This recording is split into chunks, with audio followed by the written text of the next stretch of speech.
Alright, so when you play a video game for a very long time, you'll start to see hidden game mechanics and little secrets and little neat details that you wouldn't notice when first starting out. Now the same applies for Rising Storm 2 Vietnam, because I want to share a couple of hidden game mechanics that can actually help you improve the way you play the game. I have left timestamps in the video description for your convenience, which is also where you'll find the like button. Please help a brother out. Anyways, let's get into it. Alright, so at number 1, you can press the backspace key to drop your primary and even your secondary. I don't know about you guys, but I have had those moments where my primary runs out of ammo, and if you've played Call of Duty, you'll know that switching to your sidearm is always faster than reloading. Remember, switching to your pistol is always faster than reloading. And the same applies here, but you might try to switch to your secondary and you'll fumble by trying to press the 2 key or using the scroll wheel, but if you just hit the backspace button, you'll drop your primary and instantly switch to your secondary, and it is so much better.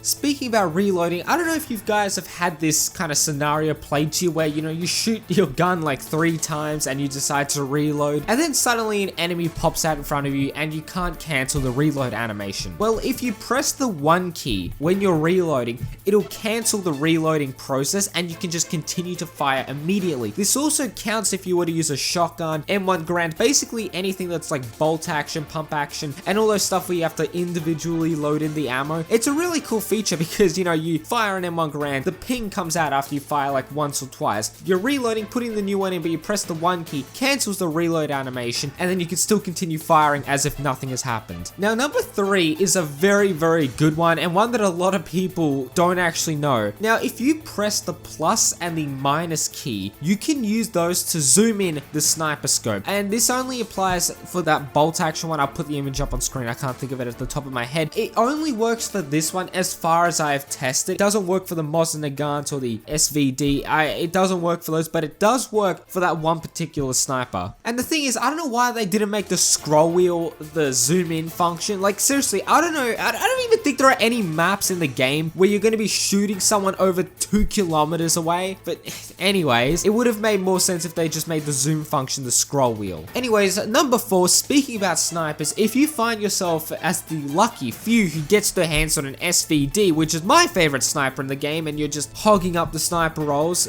I'm sorry, I'm just a little salty. If you press the asterisk key on the keyboard, you can toggle the night crosshairs, which is very helpful on night maps, because sometimes you might not be able to see the crosshair. Press the asterisk key, and this only works on the number pad as far as I know, or you could press shift and asterisk. I haven't tested that one out, but it turns the crosshair from black to red. So you'll know that the SKS, it's also a very good gun in my opinion, reloads using a thing called a stripper that helps feed the bullets, creating a fast reload. But for some reason, the player tosses these out after every reload, which means you can actually run out of strippers, and meaning you'll eventually have to manually load in the bullets, resulting in a longer reload. But chances are, if you have gotten to this point, you are either extremely good, or you're not reloading properly. Alright, at number 6, tap firing in semi-auto mode is much more accurate than doing so when the gun is in automatic mode. So if you find yourself wanting to tap fire over a long range distance, make sure to press the X key. And some weapons like the MAT 49 is only in automatic mode, but the M16, AK-47, it's so much more efficient and accurate to press the X key, go into semi-auto mode, and just tap fire like that. Alright, so at number 7, the Southern Forces grenades function differently to Northern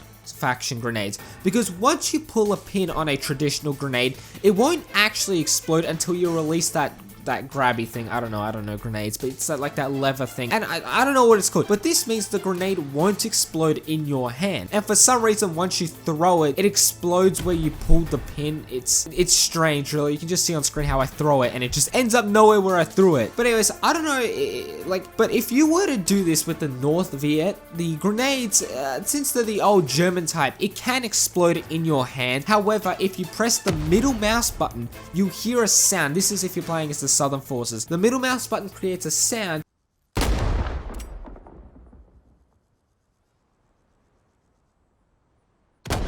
and that means the grenade has been primed and it will explode in your hand. And at number 8, speaking of grenades, you can actually lob grenades by pressing the right mouse button when you select them in the side menu. While I don't recommend doing this, you can take yourself out and even teammates because you don't throw it very far, but if you want to lob it into a building, you can do that. Alright, so at number 9, did you know that anyone can actually demount and use the HKS, I believe it's called, you know, the big motherfucking gun that is the bane of my existence on Resort. But anyways, did you know that if you pick it up as the North Vietnamese, you place it down, you can actually hold the F key, don't press it, hold it when you're using it, and you'll start to demount the weapon. And also, this means that if you know, you're using the gun as the North Viet, you die, an American comes along and uses it, they can hold the F key and do the same thing, demount the gun, and they can use it and place it anywhere where they want to. Alright, and the last and final sort of like hidden feature, special game mechanics, whatever you want to call it, is when you're crouching, right, as a North Vietnamese, you can see the ferns that appear on the side. It means you are invisible to enemy American or Southern Forces recon planes.